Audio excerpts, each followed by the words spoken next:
Hoy pensaba dar un tema que lo he repetido en otras misiones, pero surgió una situación que me pareció un tanto interesante. Alguien que conozco a muito tempo, pero que está fora, longe de aquí, me llama y me dice: padre, ¿cómo puedo yo justificar con dos o tres cosas o facto de ser sedevacantista? Ah, claro, uno a veces, como ya estamos en este training, a veces uno piensa que todo el mundo sabe justificar por qué es sedevacantista. Más a veces no es tan así. Y nuestra justificación no es que no asienta, y esto es importante que tenerlo claro, no asienta en que si nos cae simpático o no nos cae simpático Bergoglio o Ratzinger o quien sea, sino en cuestiones concretas e intelectuales, en principios de tanto intelectuales como de fe. Entonces, ¿por qué somos sedevacantistas? Primero, porque no somos, hay un principio de la sana lógica que sostiene el principio de no contradicción. O sea, una cosa no puede ser lo mismo y lo contrario simultáneamente. No sé, un copo de vino no puede ser vino y leite a la vez, por ejemplo. O es vino o es leite. Esta cosa o es un atril o es un elefante, pero no pueden ser las dos cosas. Entonces, yo me lembro siempre de un sermón que dio Monseñor Lefebvre en el año 76, y él decía una cosa que es muy cierta. Dice: ¿cómo puede ser un pontífice? Se refería a Montini, a Paulo VI. ¿Cómo puede ser pontífice alguien que ha destruido más la Iglesia que la misma Revolución Francesa? Claro, se supone que un pontífice no está para destruir la Iglesia, está para sostenerla, transmitir la Iglesia, etc. No para destruirla. Y que Montini destruyó la Iglesia, y tal vez nos quedamos cortos si la comparamos solamente a la Revolución Francesa. Cuando piensan ustedes que en tiempos de Montini, por ejemplo, Montini asignó la reducción al Estado laical de más de 40.000 sacerdotes. ¿Saben lo que son 40.000 sacerdotes? Hay pueblos enteros. Imagínense un pueblo entero lleno de curas que de un día para otro, ¡ping!, desaparecen. Claro, es un daño espiritual terrible, terrible. Entonces, ¿cómo puede ser equiparar, no sé, vamos a poner a Montini con, no sé, San Pío V? San Pío V que salvó la cristiandad armando el famoso combate de Lepanto contra los moros, todo el bien que hizo codificando la misa que estamos celebrando ahora, etcétera, etcétera. ¿Cómo vamos a poder decir este es papa y este también? No. Es un principio de no contradicción, elemental. Entonces, principio de no contradicción, lógica elemental. Número 2, ese principio de no contradicción está confirmado en el Evangelio, cuando Cristo, en el capítulo 5 de San Mateo, dice que vos o falar sea sí, sí, no, no. Todo lo que de esto pasa del demonio viene. O sea que el mismo Cristo enseña que debemos guardar el principio de no contradicción. O sea, y que cuando nos salimos de este sí, sí, no, no, ya entramos en el ámbito de Satanás, en el engaño de Satanás. O esto es un atril o es un elefante, pero las dos cosas no pueden ser. Pronto. Y si yo digo, bueno, pero si lo miramos de costado, capaz le vemos una trompa por aquí. No. Ya empezamos mal. Ya empezamos mal. O es blanco o es preto, o es atril o es elefante. Pronto. Acabó. Porque ahí cuando empezamos a, como dice acá la gente, enrolar, ¿no? Empezamos a enrolar, es donde tratamos de justificar el más o menos. Entonces, Cristo dijo que vos falar sea sí, no. Volviendo al ejemplo anterior, ¿podemos decir que Montini era papa? Montini pertenecía al Partido Comunista Italiano.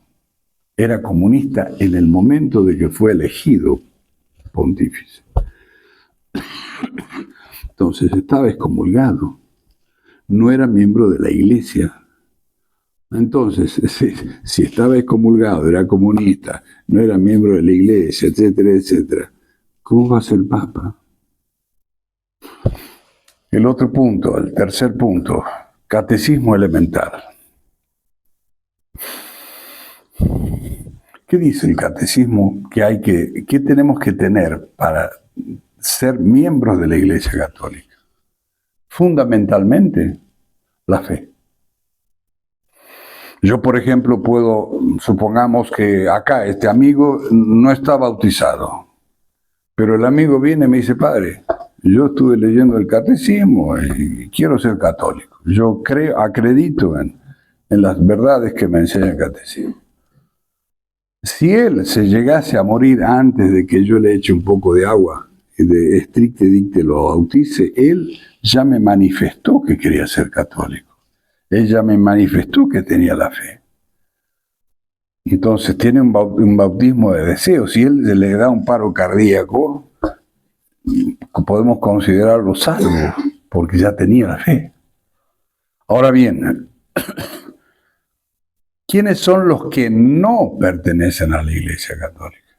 Fundamentalmente, los que no tienen fe. Entonces, si yo para ser católico tengo que tener fe en la Santísima Trinidad, en la Santísima Virgen, en todo lo que le enseña la Santa Madre Iglesia, etc. Ok. Pero si yo, por ejemplo, dijese, no, el infierno no existe, eso fue una metáfora, o el demonio no existe.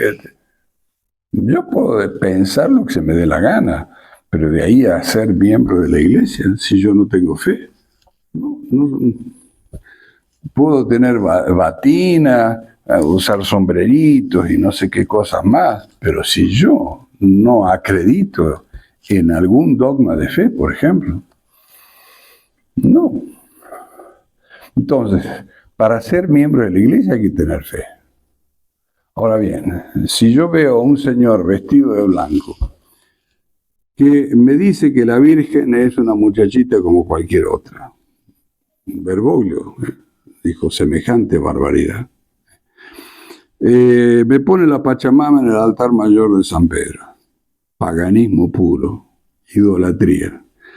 ¿Qué más? Defendió el comunismo. Yo creo que usted acá lo defendió a la Dilma, a todos los sin tierra. Bueno, creo que ustedes tienen más ejemplos que yo. Globalista. Con el globalismo está involucrada la masonería también. ¿Qué más? Hereje. Me le puso una estola a una imagen de Martín Lutero que le llevaron los protestantes al Vaticano. Y siempre echa loas a Martín Lutero, etc. Entonces, si el tipo es hereje, pagano, idólatra, comunista, masón, pertenece al Rotary Club, etcétera, etcétera, ¿cómo puede ser miembro de la iglesia? O sea, si alguna vez lo fue, qué sé yo, porque lo bautizaron, ese señor perdió la fe hace ratísimo. Y no es que yo me tengo que sentar a ver si cayó en herejía pública o privada, material o no material o formal. No, señor, están los factos públicos.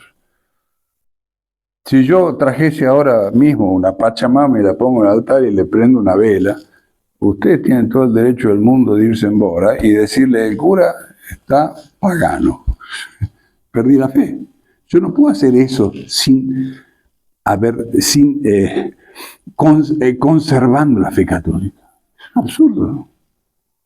Porque la fe católica es una cosa absolutamente opuesta a todo lo que puede hacer idolatría, por ejemplo.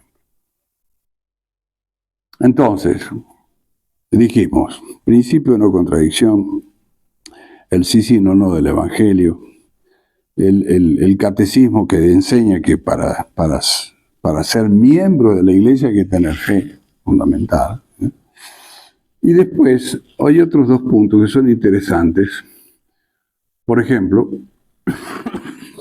yo para ser católico tengo que creer en los dogmas de la iglesia católica. Si yo, por ejemplo, no creyese en el dogma de la Santísima Trinidad y creyese en todo lo demás, no soy católico. Si yo no creyese en la Santísima Virgen y creyese en todo lo demás, yo no soy católico. Entonces, para guardar la fe, para mantenerme católico, yo tengo que creer en dos dogmas de fe fundamentales respecto al tema que tratamos. ¿Cuál? Primero, el dogma de la indefectibilidad de la iglesia. ¿Qué es eso?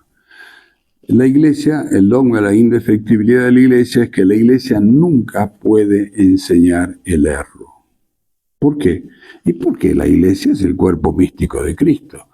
La iglesia es santa. Entonces, si la cabeza es santa, su cuerpo también es santo y entonces no puede enseñar algo opuesto o en contra de lo que es la cabeza. Así de simple. Así como, no sé, mi mano no puede hacer algo que mi cabeza no quiera. Entonces, todo hay una unidad de fe entre la cabeza y el cuerpo místico de Cristo. Entonces, comprendo. Yo no puedo decir que creo en la iglesia, pero acepto a un pontífice que me dice, por ejemplo, que todas las religiones me llevan a Dios. Bueno, pero ¿cómo? Si Cristo me dice, id y predicad a toda la gente, el que cree y se convierta se salvará, el que no se condenará. Lo dice el mismo Cristo, lo dice la misma cabeza de la iglesia. Y ahora viene este señor y me dice que no, que él, como supuestamente pontífice, enseña un error garrafal. ¿Cómo puede ser? No, pero está vestido de papa. Pues que se vista de lo que sea. Ese señor no tiene fe católica, así de simple. Está enseñando un error. Y si yo, católico, digo, ese señor vestido de blanco, qué sé yo, que está ahí en el Vaticano, por narices es el papa. Y yo estoy contradiciendo el dogma de la indefectibilidad de la iglesia, ¿o no? Entonces, volvemos al sí, no. O acepto que ese señor está diciendo una barbaridad y por tanto no es pontífice, o si yo digo que ese señor es pontífice y yo necesariamente contradigo el dogma de la indefectibilidad de la iglesia. ¿Comprenden? Entonces, voy contra el dogma de la indefectibilidad de la iglesia si yo acepto que, por ejemplo, que Bergoglio es pontífice. Y voy también contra otro dogma, el dogma de la infalibilidad pontificia, que son dos dogmas que van en paralelo. ¿Por qué? Porque la iglesia no puede enseñar el error en razón de que el Papa no puede enseñar el error en cuestiones de fe y moral. Entonces, claro, si el Papa está blindado contra enseñar el error en cuestiones de fe y moral, el Papa puede pecar de cualquier otra cosa, pero no de enseñar un error de orden doctrinal, moral.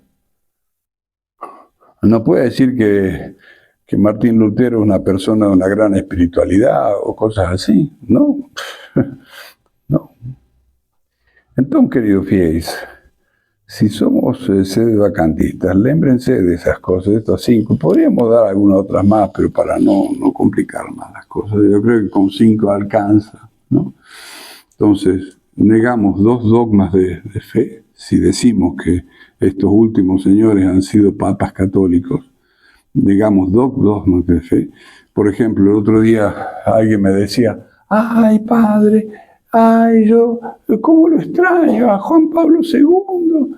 Era un papa tan bueno. Y yo le dije, mira, no te creas que era tan bueno. Yo creo que mucha gente seguía por la propaganda, porque era un tipo muy simpático, carismático, etc. Pero Juan Pablo II llegó a decir la barbaridad de que por el hecho mismo, facto, de que Cristo se encarnó en un hombre, tomó una naturaleza humana, todo hombre estaba salvo. Si todo hombre estaba salvo por el hecho de haberse encarnado, ¿para qué cuernos Cristo llegó a la cruz? Podría haber nacido en Belén, qué sé yo, y no sé, después se iba con los angelitos al cielo, qué sé yo. Total, ya se había encarnado. Y no. O sea, y esas cosas, el hecho de que haya empezado con las famosas reuniones ecuménicas de Asís, por ejemplo, que lémbrense siempre que el ecumenismo es la mejor manera de destruir el primer mandamiento. Amar a Dios sobre todas las cosas. Entonces, sí, Juan Pablo II, con todo lo simpático que haya sido, fue un ecumenista, pero de primer nivel, Y las barbaridades que enseñó, de primer nivel. Yo lamento mucho a la gente que le haya caído simpático, pero y hasta donde sabemos, nunca se retractó de esas barbaridades, por lo menos públicamente.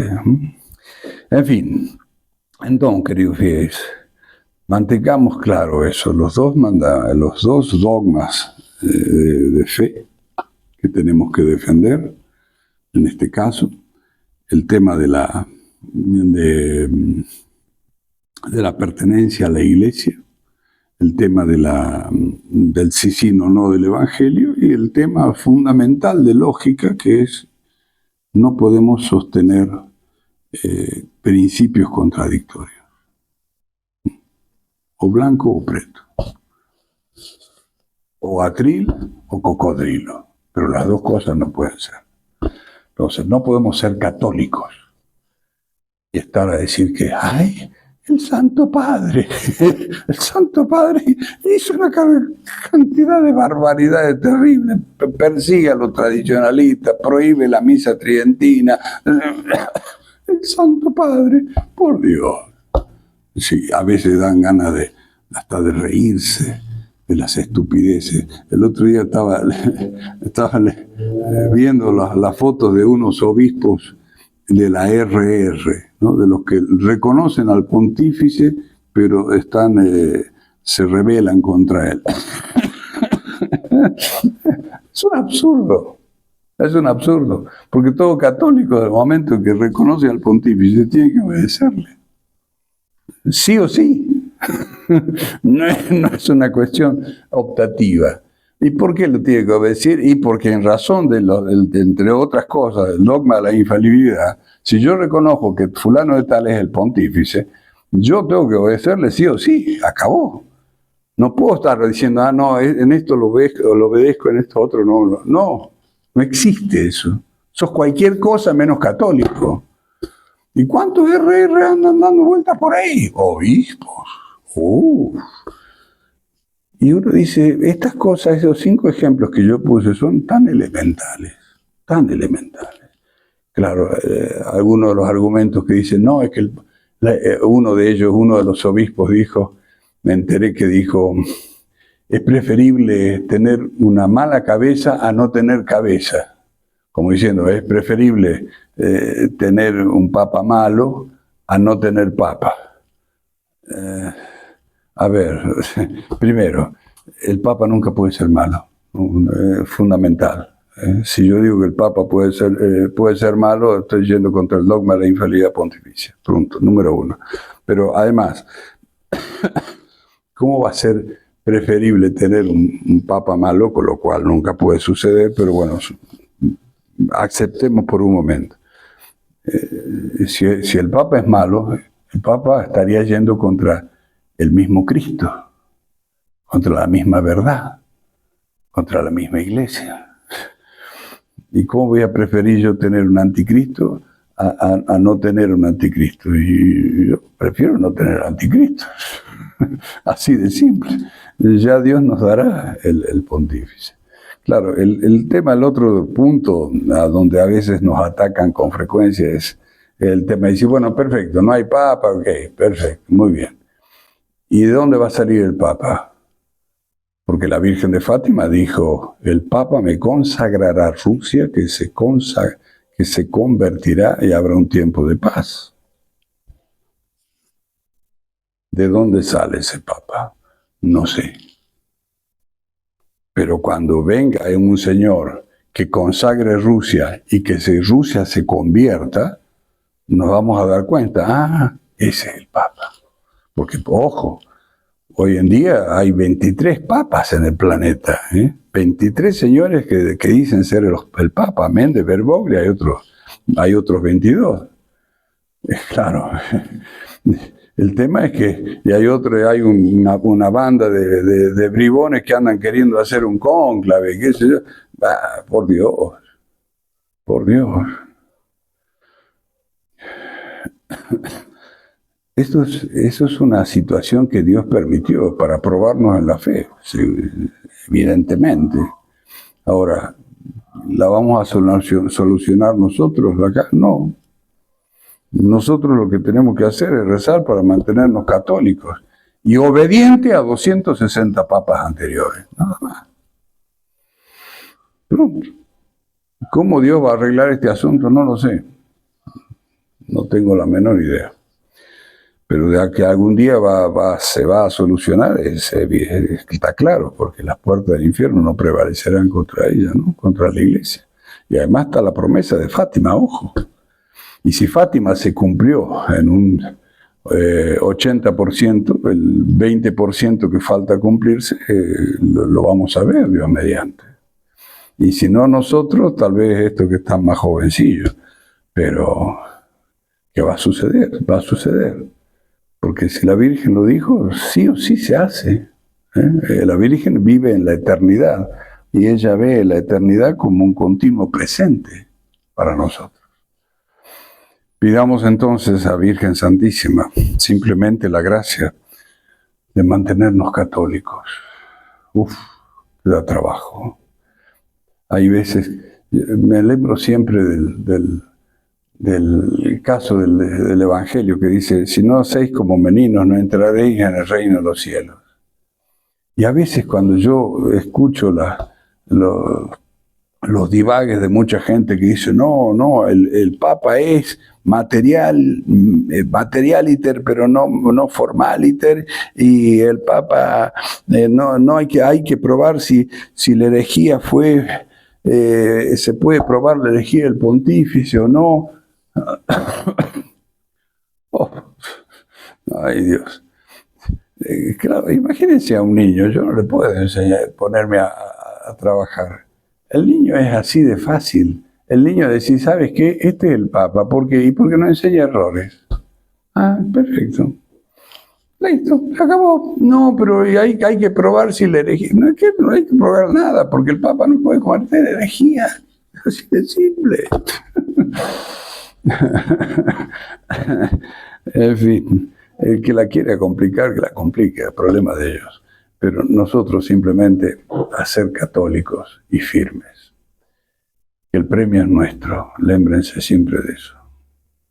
El premio es eterno y es nuestro, en la medida que seamos perseverantes. Ave María Purísima.